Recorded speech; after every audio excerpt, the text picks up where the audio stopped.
Magandang araw po mga kababayan. Ang tatapang at ang titigas po talaga ng ulo ng mga DDS na ito. Talaga pong pinapadagsa po nila sa social media ang kanilang pagbabanta at kabastusan sa Pangulo, mga kababayan. Panoorin po natin itong content na ibinahagi ni Sir Ballpoint at bibigyan po natin ng reaksyon. Patungkol po ito sa isang DDS na talagang kitang-kita pa yung mukha niya at wala pong takot, no? Walang pakundangan sa pagbabanta kay PBBM. And then mamaya ipapakita ko po sa inyo yung mga actual screenshots ng iba pang DDS na nagbanta kay PBBM. Pag-usapan po natin ito. Pero bago po yan, panoorin po muna natin si Sir Ballpoint. Pakinggan po natin yung kanyang binahagi dito. Kilala niyo po ba ang taong ito mga pre? Siya lang naman po ang nagbanta sa buhay ni Pangulong Bongbong Marcos at kay Sandro Marcos. Nakakagulat mga pre kasi after niyang magbanta sa buhay ni PBBM at kay Sandro Marcos, kinabukasan po Lunes na Lunes, so na po ni Pangulong Bongbong Marcos, meron pong sumabog di umano na bomba at meron pang nakitang bomba na hindi sumabog. Itong taong ito mga pre, dapat po talagang imbestigahan ito kasi yung kanyang mga sinabi ay nangyari. Kaya nananawagan po tayo sa kapulisan at NBI na imbestigahan po ang taong ito. Ito po yung mga post niya, basahin po natin. Bongbong Marcos, siyang bala ka lang. BBM, susunod na kay Mima Alicia. Sunod dapat kay Mima Alicia si Sandro Marcos. So, nakikita nyo po sa post ng taong ito, puro po pagbabanta kay Sandro Marcos at kay PBBM. Gusto niya talagang mamatay si PBBM mga pre. Kaya pakikalat po natin ang videong ito. I-share po natin ito mga pre. At yan po yung kanyang pangalan at pagmumuka.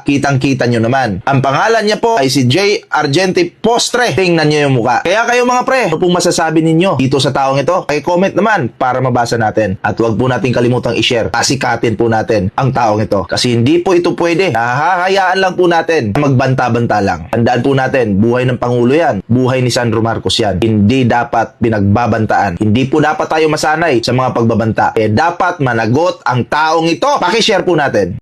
Okay mga kababayan, ito po yung actual na mga screenshots na nakita natin. Ibinahagi rin to ni Sir Ballpoint pero meron pa po akong ibang nakita.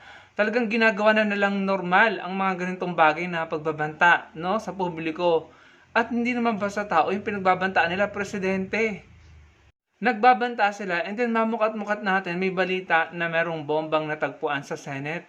Yung malapit sa Senado kung nabalitaan niyo po yung kahapon sa zona po ng Pangulo. So, parang, bakit ganito? Meron ng mga naaresto, nakasuhan dahil po sa mga pagbabantang ganyan.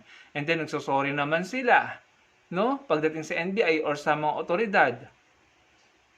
Ewan ko kung anong layunin talaga ng mga ito. Nagpapasikat ba? Nagyayabang? Gustong sumikat? Gustong kumita? Or gustong makulong? Or gustong gawing normal ang mga ganitong uri ng illegal na gawain sa social media. Ito po yung una, ito po binahagi din to ni Hugot ni Kanoy. Talagang ipinakikita niya pa yung mga mukha niyo sa social media ha. Ito yung kanyang pagbabanta, basahin niyo na lang. Yan, si J. Argente Postre.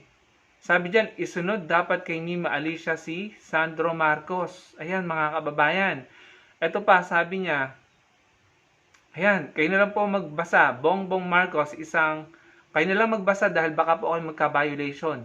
So, mantakin mo yan mga kababayan, saan kumukuha ng lakas ng loob ang mga ito? Si Congressman Sandro Marcos, idinamay, si PBBM, pambihira. Anong klaseng ano kayang takbo ng utak ng mga taong ito? Hindi natatakot, hindi kinikilabutan sa ginagawa nila. Ito pa si Nudge TV.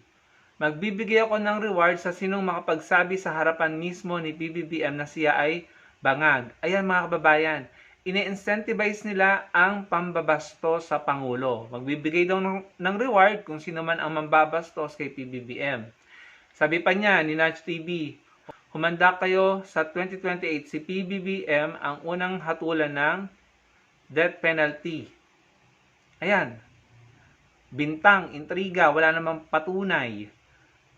O, ito pa sabi niya ni Nudge TV, sana Lord kunin mo na si PBBM ngayon na para naman maranasan ulit maunlad ang buhay ng mga Pilipino.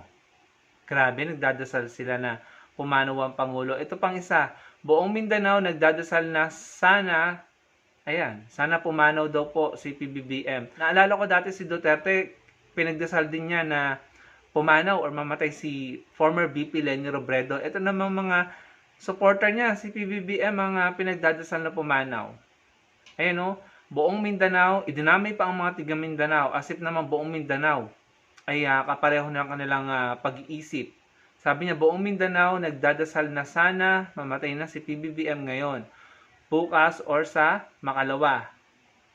Sabi pa niya, napanaginipan ko kanina, patay na daw si PBBM, grabe ang saya ng buong Pilipinas. Sana totoo na, Lord. Ayan.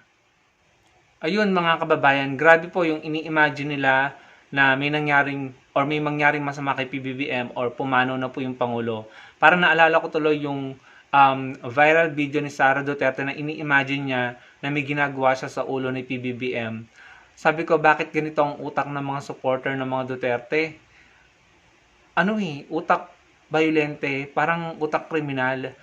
Yung iniisip mo, ini-imagine mo na may nangyayaring masama sa isang tao, and then, yung isa pa, yung naunang pinakita ko sa inyo, nagbabanta naman, at isang bala ka lang, no? Yun yung natandaan ko nakakakilabot po. Bakit wala na kayong takot? Bakit sanay na kayo na tila ba parang humihinga lang kayo, parang normal lang sa inyo yung mga ginagawa nyo. Parang normal na tao lang yung pinagbabantaan nyo at wini-wish nyo na pumanaw or mamatay. Parang ordinaryong tao lamang. Pangulo ng Pilipinas yun. Kasi kung naniniwala sa inyo ang mga Pilipino, mga DDS, kung naniniwala ang mga Pilipino sa inyo, sa mga bintang nyo sa Pangulo, yung mga rally nyo na halos araw-araw nyo ginagawa, no, ang dami, iba't ibang uri ng rally, prayer rally, hope rally, maisog rally, peace rally, lahat na ng uri ng rally. Rally ng religion na sumusuporta sa inyo, ginawa nyo na. Pero hindi kayo nagtatagumpay, hindi kayo sinasamahan ng majority ng mga Pilipino kasi hindi naniniwala sa inyo. Kasi may pinaglalabang kayong mali. Magpakita kayo ng valid reason at saka valid na evidence, yung solid. Kaso wala parang puro pang-iintriga. Ginagalit nyo lang yung mga sarili nyo. To the point na sa sobrang galit nyo, na wala naman kayong basihan para magalit, nagbabanta na kayo. Pinapahamak nyo ng mga sarili nyo. Nag-wish na kayo na mamatay yung tao. Ganyan na, dahil sa galit nyo, nawawala na yung pagiging makatao nyo. O yung, alam niyo, parang nasasakloban na kayo ng masamang ugali, masamang espiritu. Ipinapahamak nyo ang mga sarili nyo sa ginagawa nyong yan. Pwede kayong arestuhin, damputin ng NBI ng mga otoridad dahil mali, illegal ang ginagawa nyo. Para po naging normal na lang ito mga kababayan sa kanila. Parang ginagaya nila yung kanilang mga sinusuportahan na politiko. Gusto ng ulo, pinupugot ang ulo, ini-imagine na napaka-violente ng pag-iisip mga kababayan. Normal na ito sa kanila. Nakakatakot na po sila. Tapos, nung may nangyaring kay Mima Alicia, sunod-sunod din silang nagbanta sa iba pang vloggers. Pinakita ko yun sa inyo. Kahit kayo siguro nakikita nyo yan at kahit siguro kayo nakakatanggap ng pagbabanta. Sa ginagawa nyong yan, ngayon pa lang wala kayo sa posisyon, violente na kayo, at talagang utak kriminal na yung pinapakita nyo sa publiko, sisiguraduhin naming mga Pilipino, kaming majority, na hindi kayo magkakaroon ng posisyon o hindi kayo mananalo sa 2028 dahil nakakatakot yung ginagawa nyo. Pag kayo na wala pa kayo sa posisyon, wala pa kayo sa kapangyarihan, ganyan na kayo kabayolente, what more kapag nasa kapangyarihan na kayo? Hindi naman kayo patas lumaban. Dinadaan nyo sa dahas, walang due process, wala kayong pakialam. Kung totoong may pinaglalaban kayo at tama ang pinaglalaban nyo, sundin nyo ang due process. Hayaan nyo ang hustisya ang humusga. Pero kasi ngayon nag-iintay na lang kayo atat na kayo, gigil na kayong makabalik sa pwesto dahil gagamitin nyo ang pwesto at ang kapangyarihan, ang posisyon nyo para mang power trip at para gumante.